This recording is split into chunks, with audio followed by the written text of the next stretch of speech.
ئەی نەدویستوە پێغەمبەر صلی الله علیه و سلم فەرمێ ئافرەتانی پیا بن لە کۆتایی ظروف و زمانی دنیا جلیان لەبەرایە بەڵام ڕوتن گۆشتەکان بە دەوریان ئەوەنە تەسکە وەکوایان ڕوت بێ لا يدخلن الجنة ناچنە بەهەشت سبحان الله ولا يجدن ريحها بۆ نەکەشی ناکە سبحان الله جاری وا هەیە بۆ ئافرەت ئەم شتاڵەی خوشکی بەڕێزم ئەرێ تۆ ناترسی ئەعلەم ئایەت و حەدیثانە ئەڵێ وەڵی جارێ بڕیارم نەیاوە جارێ بڕیارم نەیاوە زۆر خەتەرە ئەم لاف و گەزافە ئەرێ تۆ نازانم ئەوە تۆ دژایەتی لەگەڵ کێیەکەی ئەوە تۆ خۆ بە گەورەزانین بەسەر کێیەکەی بەسەر ڕەب العالەمینە خوای گەورە پێ بفەرمێت دەخۆت داپۆشەگی ناچیتە ئاگر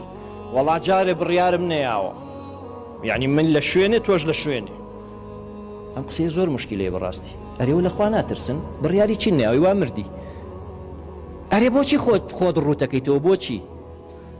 خۆ تۆ لە ماڵەوە ڕوود نیت بۆ مێردەکە و لە دەرەوە ڕووتی بۆ خەڵک ئەرێ دەوری چیە ڕوت بۆ خەڵک